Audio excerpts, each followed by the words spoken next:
Kelly Rivera had been dreaming about this move for months. After 20 years of climbing the ranks in law enforcement, she'd finally made it to chief of police. The promotion came with better pay, more responsibility, and the chance to finally afford a home in a nice neighborhood. Meadowbrook Heights seemed perfect on paper. Clean streets, well-maintained homes, and a community pool she hoped to actually use someday when work calmed down. The moving truck had barely pulled away when she noticed him. A tall man in his 60s wearing khaki pants and a polo shirt that looked like it had been ironed within an inch of its life. He stood at the end of her driveway with a clipboard writing something down. Kelly waved, thinking he might be a friendly neighbor coming to introduce himself. He didn't wave back. That should have been her first warning sign, but Kelly was too tired from unpacking to think much of it. She'd spent the last 3 days hauling boxes, assembling furniture, and trying to figure out where everything should go. All she wanted was a hot shower and maybe some takeout. The next morning, there was an envelope taped to her front door. Inside was a formal letter on fancy letterhead. Notice of violation was printed in bold red letters at the top. Kelly read through it twice, thinking it must be some kind of joke. According to the letter, her trash cans had been visible from the street for more than 15 minutes past the designated time. The fine was $75. $75. For trash cans. Kelly looked at the signature at the bottom. Raymond Blackwood, HOA president. The same man who'd been standing in her driveway the day before with his clipboard. She paid the fine online, adding it to her mental list of moving expenses. It annoyed her, sure, but she dealt with worse. Running a police department meant handling budget meetings, city council politics, and occasionally diffusing tense situations between officers. A overzealous HOA president was nothing she couldn't handle, or so she thought. The second violation notice came 3 days later. This time it was about her car. Kelly drove an unmarked sedan for work. Nothing flashy or obvious. But apparently, parking any vehicle in the driveway overnight was against the rules unless it was in an enclosed garage. Her garage was still packed with boxes she hadn't sorted through yet. The fine was $100. Kelly decided it was time to actually read the HOA handbook that had been included in her welcome packet. She sat down with a cup of coffee and started flipping through the pages. What she found made her jaw drop. The thing was 47 pages long. 47 pages of rules about what color you could paint your mailbox, how tall your grass could be, what kind of outdoor furniture was acceptable, and even what hours you were allowed to water your lawn. There were rules about Christmas decorations, rules about the type of mulch you could use in your garden, rules about where you could park, what you could store in your garage, and even what kind of curtains were visible from the street. It was like someone had sat down and thought about every possible way a person could live in their own home, then made a rule against it. The woman next door, Patricia, came over that evening with a plate of cookies. She was in her 40s with kind eyes and an apologetic smile. "I wanted to welcome you to the neighborhood," she said, "and warn you about Raymond." Kelly invited her in, grateful for some actual human contact that didn't involve a violation notice. Patricia settled onto the couch and sighed. "Look, most of us just try to keep our heads down and follow the rules. It's easier that way.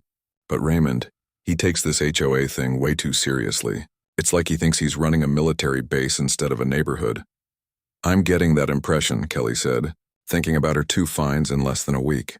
"He's retired now, used to own some big real estate company, sold it for millions, moved here 5 years ago, and immediately ran for HOA president. Nobody else wanted the job, so he won by default. Ever since then, he's been on this power trip. Last year, he fined the Johnsons $1,500 because their son's treehouse wasn't architecturally consistent with the neighborhood aesthetic." $1,500? For a treehouse? Patricia nodded. They had to tear it down. Their kid was heartbroken. That's just how Raymond operates. He thinks being HOA president makes him some kind of king. Over the next few weeks, Kelly started to understand what Patricia meant. She'd come home from 12-hour shifts at the station, exhausted from dealing with budget cuts and personnel issues, only to find another violation notice waiting for her. Her grass was a 1/4 inch too tall. Her garden hose was visible from the street. The wreath on her front door had orange flowers, and apparently only red, white, or seasonal colors were approved. Every single fine went to Raymond Blackwood. Every single letter had that same condescending tone, like she was a child who needed to be taught how to behave. Kelly tried to brush it off. She had real problems to deal with at work. The city was in the middle of a budget crisis, and she was fighting to keep from having to lay off officers. She was implementing new community policing programs and trying to rebuild trust between the department and neighborhoods that had felt ignored for years. Compared to all that, Raymond and his clipboard seemed like a minor annoyance, but the violations kept coming. Kelly started documenting everything. She took photos of her trash cans being put away on time. She measured her grass height. She checked and double-checked every rule in that ridiculous handbook. It didn't matter. Raymond always found something. The breaking point came when Kelly got home late one Tuesday night. There had been a major incident across town, and she'd spent hours coordinating the response. She pulled into her driveway at almost midnight, completely drained. Her unmarked car sat in the driveway because she was too tired to deal with moving boxes out of the garage. The next morning, there were 2 violation notices. One for the car in the driveway, another because her porch light had been left on past 11 p.m., which apparently created excessive light pollution. Kelly stood there in her bathrobe, reading these notices, and felt something snap inside her. She'd spent the previous night helping keep her city safe, and this man was fining her for leaving a light on. She decided it was time to go to an HOA meeting, time to face Raymond Blackwood directly and put an end to this nonsense. Kelly had dealt with gang leaders, corrupt politicians, and armed suspects. She could certainly handle one retired real estate guy with a clipboard. What she didn't know was that Raymond had been watching her house, taking notes, building a file, and he was about to escalate things in a way that would change everything. The HOA meeting was held in the community clubhouse on the 3rd Thursday of every month. Kelly made sure to arrive 15 minutes early. She wanted to see how things operated before the meeting officially started. The clubhouse was nicer than she expected, with polished floors and leather chairs arranged in neat rows facing a long table at the front. Raymond Blackwood sat in the center seat, shuffling through papers like he was preparing for a court case. 2 other board members flanked him. On his right was Linda something, an older woman who kept nodding at everything Raymond said. On his left was Tom, a younger guy who looked uncomfortable, like he'd rather be anywhere else. About 20 residents filtered in over the next few minutes. Most of them looked bored, like they were only there because the HOA required a certain number of people for official business. Patricia gave Kelly an encouraging nod from across the room. Raymond banged a gavel at exactly 7 p.m. "This meeting of the Meadowbrook Heights Homeowners Association will now come to order," he announced, his voice echoing off the walls. He went through the standard agenda items: budget reports, upcoming landscaping for the common areas, a discussion about whether to add speed bumps near the playground. Kelly waited patiently for the public comment section. She'd prepared what she wanted to say, keeping it professional and calm. She dealt with city council members who could be difficult. This would be no different. "Now we'll open the floor for resident concerns," Raymond said, looking directly at Kelly. There was something in his expression, almost like he'd been expecting her. "Ms. Rivera, I believe you have something to say?" Kelly stood up, keeping her voice level. "Yes, thank you. I wanted to address the violation notices I've been receiving. In the 6 weeks since I moved in, I've gotten 12 separate fines totaling over $900. Many of these seem excessive for minor issues." "The rules are clearly stated in the handbook," Raymond interrupted. "Every resident receives a copy. Ignorance is not an excuse." "I'm not claiming ignorance," Kelly continued. "I've read the handbook cover to cover. My concern is that these rules are being applied inconsistently. I've noticed other homes with similar issues that haven't received violations." Raymond's face reddened slightly. "Are you suggesting I'm targeting you specifically?" "I'm suggesting that some flexibility and common sense should be part of enforcement. I work long hours in a demanding job. Sometimes my trash cans are out 20 minutes past the deadline because I'm not home. That shouldn't result in a $75 fine." "And what exactly is this demanding job?" Raymond asked, though the smirk on his face suggested he didn't really care. "I'm the chief of police for the city." The room went quiet. Several residents sat up straighter. Patricia smiled. Tom, the uncomfortable board member, raised his eyebrows. Even Linda stopped nodding for a moment. Raymond recovered quickly, but Kelly could see his jaw tighten. "Well, that's very impressive. But being chief of police doesn't exempt you from following community standards. If anything, someone in law enforcement should understand the importance of rules. I absolutely understand the importance of rules, Kelly said calmly. I also understand the difference between rules that serve a purpose and rules that exist just to create problems for people. Finding someone for grass that's a quarter-inch too tall doesn't improve the community. It just creates resentment. A few residents actually clapped. Raymond banged his gavel hard enough to make Linda jump. This meeting is not a forum for debating the validity of our bylaws, he snapped. These rules were voted on and approved by the community. If you don't like them, perhaps you should consider whether Meadowbrook Heights is the right fit for you. Kelly felt her temper rising but kept her cool. I'm not asking for the rules to be eliminated. I'm asking for reasonable enforcement. That's all. Noted, Raymond said flatly. Next item on the agenda. Kelly sat down, frustrated but not surprised. She'd seen people like Raymond before. People who got a tiny bit of authority and let it go to their heads. The meeting dragged on for another hour. Mostly Raymond talking about his vision for the neighborhood and how important it was to maintain standards. After the meeting ended, several residents came up to Kelly. An elderly man named Frank shook her hand. About time someone stood up to him, he whispered. He fined my wife for having the wrong shade of white paint on our fence. We had to repaint the whole thing. A younger couple, the Patels, told her about getting fined for their kids' chalk drawings on their own driveway. He said it was graffiti, Mrs. Patel explained. They were drawing flowers and butterflies. The stories kept coming, and Kelly realized she wasn't the only one dealing with Raymond's power trip. But she was probably the only one with the resources and knowledge to do something about it. Over the next 2 months, things got worse. Much worse. Kelly started receiving violation notices almost daily. Her doormat was the wrong color. Her house numbers weren't centered properly. She'd left her recycling bin visible for too long. Every single thing Raymond could find, he wrote up. The fines were adding up to thousands of dollars. Kelly paid them, keeping careful records of everything. She also started noticing something strange. Raymond's car would be parked down the street from her house at odd hours. She'd see him taking pictures with his phone, always pretending to be doing something else when she looked his way. Patricia came over one evening looking worried. He's asking other residents about you, she said. Wanting to know your schedule, what kind of car you drive to work, everything. It's creepy. Kelly wasn't worried about Raymond knowing her schedule. She was more concerned about his obsession. This had gone beyond enforcing HOA rules. This was personal. Things came to a head during the next HOA meeting. Raymond had prepared a full presentation about Kelly's violations, complete with photos and charts. He projected them on a screen for everyone to see. Pictures of her house from different angles, timestamps on when her car was in the driveway, measurements of her grass height down to the millimeter. As you can see, Raymond announced to the room, we have a resident who believes she's above our community standards. Someone who thinks her job title makes her special. But here at Meadowbrook Heights, everyone follows the same rules. Tom, the young board member, finally spoke up.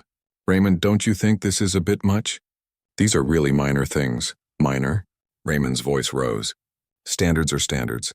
We let one person slide, and soon everyone thinks they can do whatever they want. This is how neighborhoods fall apart. Kelly stood up again. Mr. Blackwood, I'd like to formally request a review of your enforcement practices. I believe you're harassing me and I have documentation to prove it. Raymond's face went purple. Harassing you? I'm doing my job. You're the one who came here and immediately started causing problems. You think you can just waltz in here with your badge and intimidate me? I've never mentioned my position except when you asked, Kelly said calmly. And I certainly haven't tried to intimidate anyone. This meeting is over. Raymond slammed his gavel down and stormed out of the room. Kelly left that night knowing things were about to get much worse before they got better. She just didn't know how much worse. Raymond Blackwood wasn't done, not by a long shot. He was planning something. Something that would cross a line Kelly never expected anyone to cross. And when it happened, it would change everything for both of them. It was a Saturday morning in early June. Kelly had finally gotten a weekend off, which was rare given her position. She'd planned to sleep in, maybe work on her garden and actually relax for once. The weather was perfect, sunny but not too hot, with a light breeze that made being outside pleasant. She was in her front yard around 10 a.m., pulling weeds from the flower bed near her mailbox. She'd made sure to check the HOA handbook before planting anything, approved flowers only, proper mulch, everything by the book. She wasn't going to give Raymond any more ammunition. That's when the white van pulled up. It was unmarked, just plain white with tinted windows. Kelly noticed it immediately because she'd spent years training herself to notice things that seemed off. The van parked right in front of her house, blocking her driveway. Two men stepped out. Both wore dark suits with white shirts and black ties. They had sunglasses on despite the moderate sunshine. One was tall and heavy-set, probably in his 40s. The other was younger, maybe late 20s, with the kind of nervous energy that made Kelly's instincts kick in. The older man walked up her driveway with an air of authority that seemed rehearsed. The younger one followed, his hand resting on his belt in a way that was clearly meant to look intimidating. "Are you Kelly Rivera?" the older man asked, not introducing himself. "I am," Kelly said, standing up and brushing dirt from her gardening gloves. "Can I help you?" The man reached into his jacket and pulled out what looked like a badge holder. He flipped it open quickly, too quickly for her to see details, then snapped it shut. "We're HOA enforcement agents. We need you to come with us," Kelly blinked. In all her years in law enforcement, she'd never heard of HOA enforcement agents. That wasn't a real thing, at least not any real thing she knew about. "I'm sorry, HOA enforcement what?" she asked. "Agents," the younger man spoke up, his voice trying to sound tough. "We have authority under federal HOA statute to enforce community violations." Federal HOA statute. Kelly had to keep herself from laughing. There was no such thing. HOAs were governed by state laws and their own bylaws. But there was definitely no federal enforcement agency for homeowner associations. "I see," Kelly said calmly, her mind already working through what was happening. "Can I see your identification again? A bit slower this time?" The older man's jaw tightened. "Ma'am, we don't have time for this. You've been issued multiple violations over the past several months and have failed to correct the issues. We're authorized to bring you in for processing." "Bring me in where exactly?" Kelly asked, crossing her arms. Her phone was in her back pocket. She casually pulled it out, pretending to check the time, but actually opening her camera app. "The HOA Administrative Office," the younger one said. "You'll be formally charged with willful and repeated violations of community standards." Kelly had to give them credit. They'd practiced this. They had the serious faces down, the official-sounding language, the intimidating posture. If she'd been anyone else, anyone who didn't know how law enforcement actually worked, she might have been scared, but she wasn't anyone else. "I'm going to need to see actual credentials," Kelly said firmly, "and I'd like the specific statute you're referencing." The older man took a step closer, trying to use his size to intimidate her. "Ma'am, you need to cooperate. We can do this the easy way or the hard way." Kelly held up her phone, making it obvious she was recording now. "The easy way would be showing me legitimate identification and explaining your actual authority. Because right now you're on my property making threats." That's when she saw him, Raymond Blackwood, standing across the street near his mailbox. He wasn't even trying to hide. His arms were crossed and he had this smug smile on his face like he was watching his favorite TV show. Everything clicked into place. Raymond had hired these guys. This wasn't some official HOA thing. This was a setup, an attempt to intimidate her into either leaving the neighborhood or shutting up about his harassment. The older man followed her gaze to Raymond, and for just a second his confident mask slipped. That tiny moment told Kelly everything she needed to know. "Here's what's going to happen," Kelly said, her voice dropping into the tone she used at work when things got serious. "You're going to tell me your real names, who hired you, and what you were actually told to do. Because right now you're committing several crimes." "Crimes?" The younger man laughed nervously. "Lady, we're just doing our job." "Your job," Kelly repeated. "Okay, let me explain something to you both. Impersonating a law enforcement officer is a felony. Depending on how we want to charge it, that's 3 to 5 years in prison. Intimidation and attempted coercion add more charges. And if your plan was to actually take me somewhere against my will, we're looking at kidnapping charges." The color drained from the younger man's face. The older one tried to maintain his composure, but Kelly could see sweat forming on his forehead. "We're not impersonating cops," he said. "We're HOA agents." "There's no such thing as HOA agents with arrest powers," Kelly said. "And claiming to be any kind of law enforcement officer with the authority to detain someone is impersonation. The fake badges you flashed, also illegal." She pulled her actual badge from her pocket and held it up. "I'm chief of police for this city. You want to see what real credentials look like?" The younger guy actually took a step back. Oh no. Oh no, no, no, the older man's bravado completely crumbled. Look, we were just hired to scare you a little. That's all. We weren't going to actually take you anywhere. Hired by who? Kelly asked, though she already knew the answer. She wanted them to say it on camera. Some guy from the HOA, the younger one, blurted out. He paid us $500 each. Said you were causing problems and needed to be taught a lesson. He said it was legal, that HOA enforcement was a real thing. Kelly pulled out her radio from her other pocket. She'd grabbed it out of habit that morning, clipping it to her belt even though she was off duty. Old habits, dispatch, this is Chief Rivera. I need 2 units at my location immediately. I have 2 suspects impersonating law enforcement officers and I need them detained. Copy that, Chief, units en route. The response time was less than 3 minutes. Kelly lived in a good neighborhood and the closest patrol units weren't far. 3 police cars pulled up, lights flashing. Officers she'd worked with for years stepped out, looking confused about why their chief was calling from her own house on a Saturday morning. Kelly explained the situation quickly and professionally. The 2 fake agents didn't resist. They couldn't really. Not with multiple officers, body cameras rolling, and a chief of police as the victim. But Kelly wasn't focused on them anymore. She was looking at Raymond, who had gone pale and was slowly backing toward his house. Officers, Kelly said calmly, pointing across the street.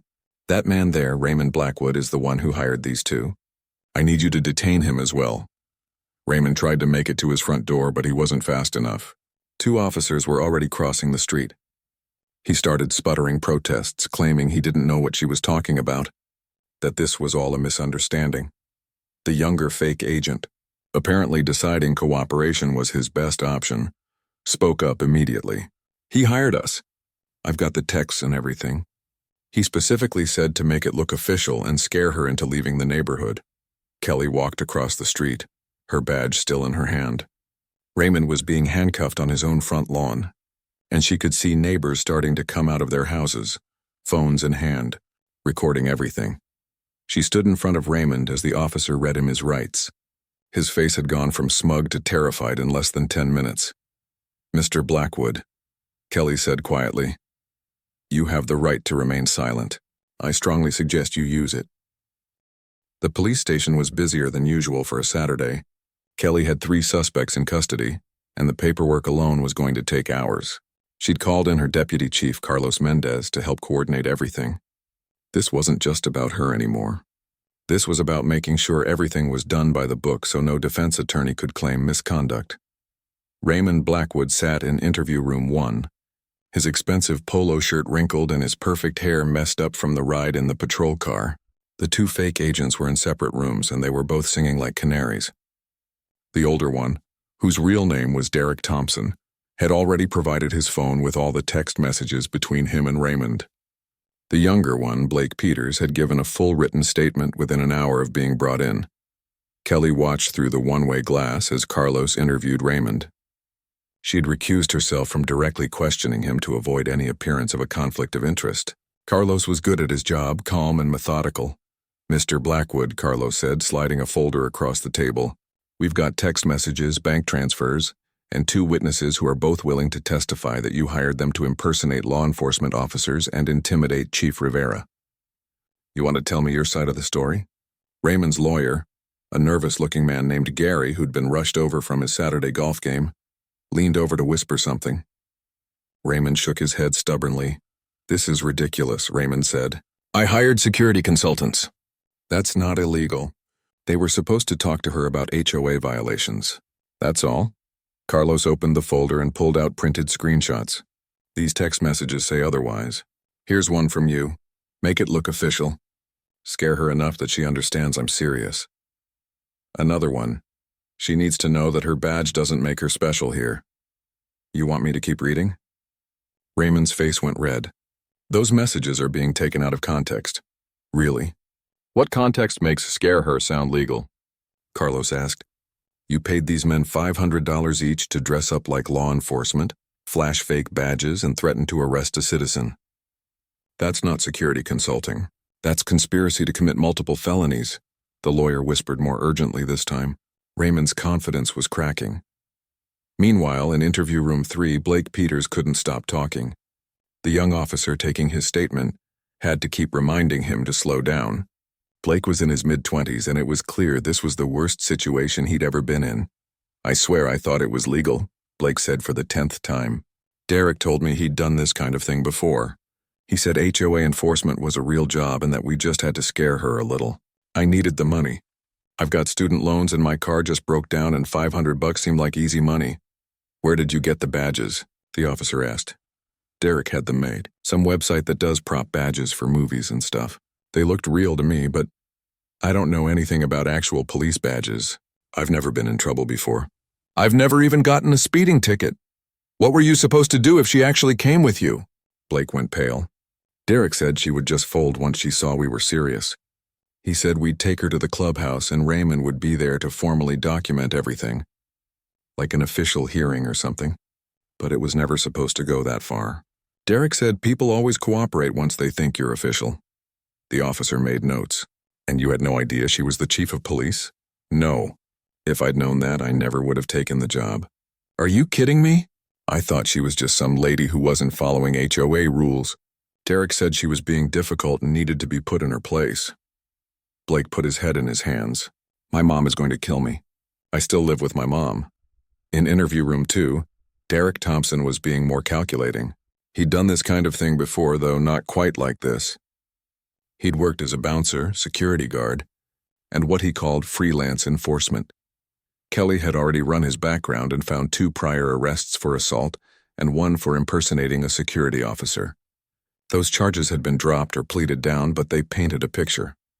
"Look," Derek said to the detective interviewing him, "I'm a businessman. Guy calls me, says he needs someone to put pressure on a problem resident. Happens all the time. I didn't know she was a cop." "But you knew you were pretending to be law enforcement," Derek shrugged. "I was being HOA enforcement." "That's different." "It's really not," the detective said, "especially when you flash a badge and threaten to arrest someone. The badges were just props. Anyone with sense would know they weren't real. But you were counting on Ms. Rivera not looking too closely, weren't you? You wanted her to think they were real long enough to scare her." Derek didn't answer that. The detective continued. "Here's your situation. You've got priors. You knew exactly what you were doing. The other guy, Blake, he's young and stupid and is giving us everything. He's going to get a deal. You're looking at the full weight of charges unless you cooperate." "What kind of deal?" Derek asked immediately. By late afternoon, the cases were coming together. Blake was going to plead guilty to attempted intimidation and get probation plus community service. He'd testify against both Derek and Raymond. Derek was being offered a reduced sentence in exchange for his full cooperation and testimony. He'd probably still serve a year or 2, but it was better than the 5 to 10 he was facing for the combined charges. Raymond was the holdout. His lawyer kept insisting this was all a big misunderstanding, that Raymond had simply hired security consultants and had no idea they'd take things too far. But the evidence was overwhelming. Text messages showed clear intent. Bank transfers proved payment.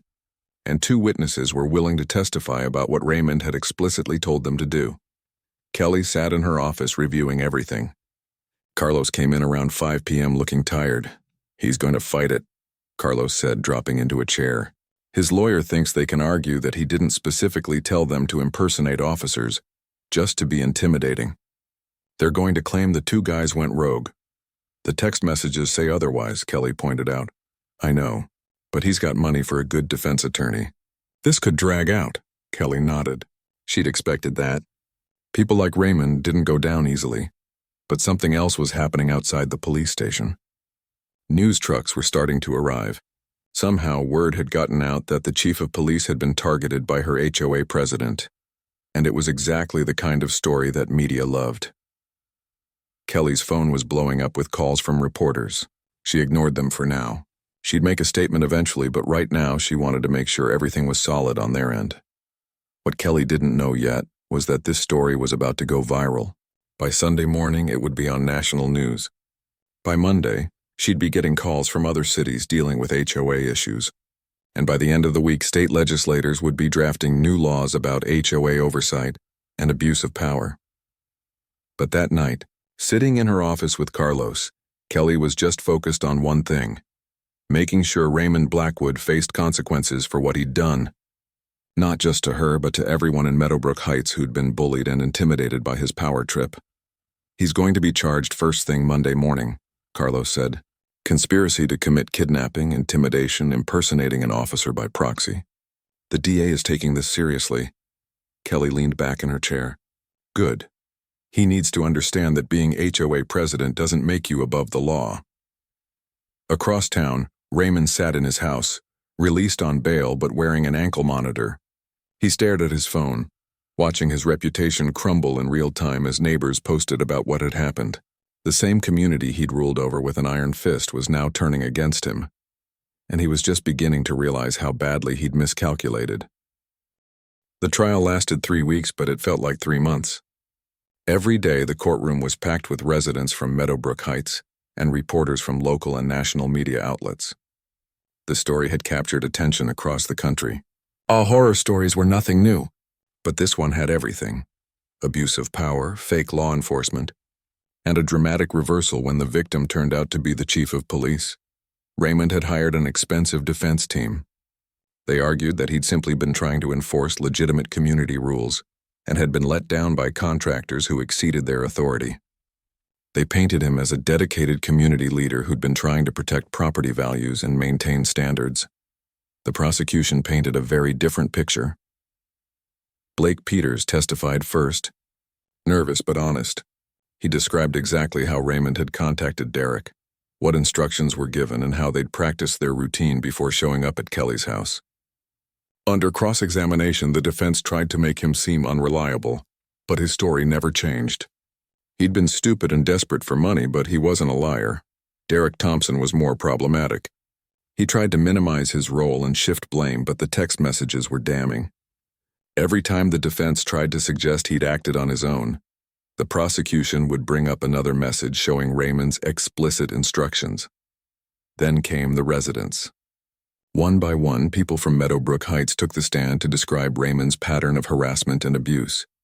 Frank talked about his wife being fined for paint that was literally the same color, just a different brand. The Patels described their children being traumatized when Raymond took photos of their chalk art and called it vandalism. Patricia testified about watching Raymond stake out Kelly's house at odd hours, taking notes like he was conducting surveillance. By the second week, it was clear which way things were going. The most powerful testimony came from Tom, the former HOA board member who'd sat quietly through all those meetings. He'd brought his resignation letter, dated 2 days after Kelly's first HOA meeting, and explained why he'd quit. "I couldn't be part of it anymore," Tom said from the witness stand. Raymond wasn't interested in maintaining the community. He was interested in control. He liked making people afraid. When Kelly stood up to him, it became personal. He was obsessed with putting her in her place, and I knew it was going to end badly. I just didn't think it would end this badly. The defense tried to discredit Tom, suggesting he was bitter about losing his board position, but Tom calmly explained that he'd voluntarily resigned and had tried multiple times to get Raymond to ease up on enforcement before things escalated. Kelly herself testified on day 12. She walked through everything methodically: the violation notices, the escalating harassment, the HOA meetings, and finally the morning 2 men showed up pretending to be officers. The defense attorney tried to suggest she'd overreacted, that maybe she'd been too sensitive because she was new to the neighborhood. "Mr. Stevens," Kelly said calmly, addressing the defense attorney, "2 men showed up at my home, flashed fake badges, and threatened to arrest me. That's not being sensitive. That's being the victim of multiple felonies orchestrated by your client." The jury deliberated for 6 hours. When they came back, Raymond stood to hear the verdict with his lawyer's hand on his shoulder. Guilty on all counts. Conspiracy to commit kidnapping. Criminal intimidation. Conspiracy to impersonate law enforcement. The judge set sentencing for 2 weeks later. When sentencing day came, the courtroom was even more packed. The judge, a stern woman named Barbara Chen, who'd been on the bench for 20 years, had clearly done her homework. She'd read every victim impact statement, reviewed all the evidence, and considered everything carefully. "Mr. Blackwood," Judge Chen said, looking directly at Raymond, "you held a position of trust in your community. People elected you to maintain their neighborhood, not to terrorize them. You abused that position systematically and deliberately, And when someone finally stood up to you instead of reflecting on your behavior, you escalated to criminal conduct. Raymond's lawyer stood to make a plea for leniency, citing Raymond's age, his lack of prior criminal record, and his contributions to the community. Judge Chen listened patiently, then continued.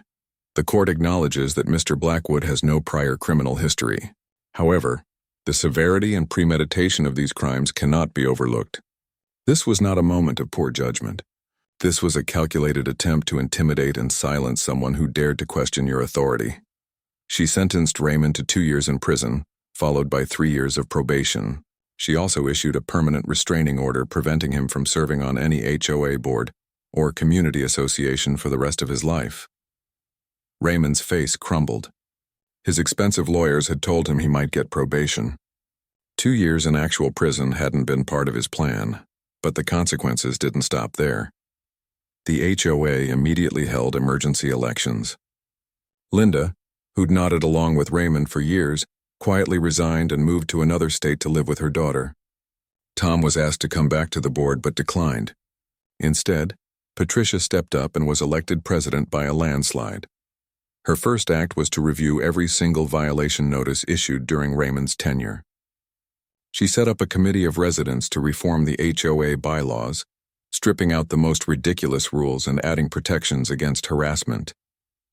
The new handbook was 20 pages instead of 47. It focused on genuine community issues like noise, safety, and shared space maintenance, not the color of doormats or the exact height of grass.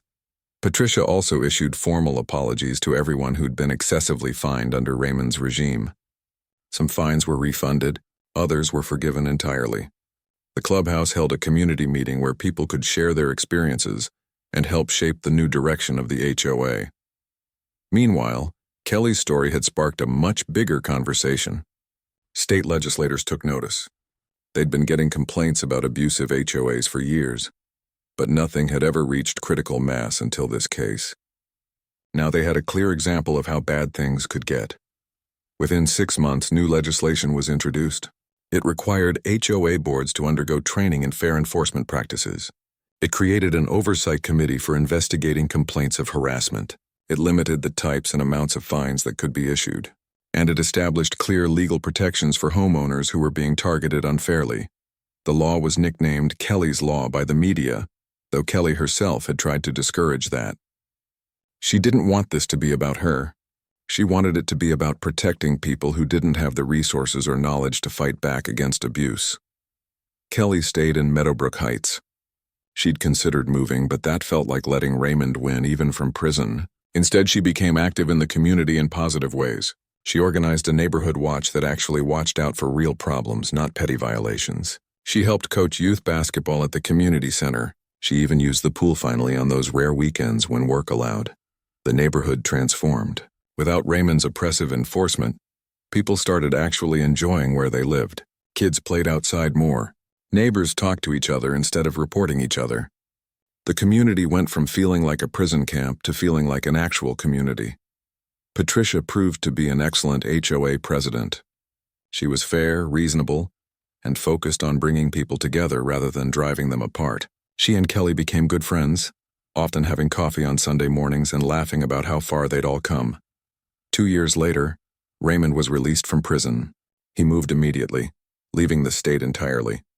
Last anyone heard, he was living in a rural area with no HOA at all. Some people said he'd learned his lesson. Others thought he just didn't want to risk running into anyone from Meadowbrook Heights. Kelly never forgot what happened, but she didn't let it define her either.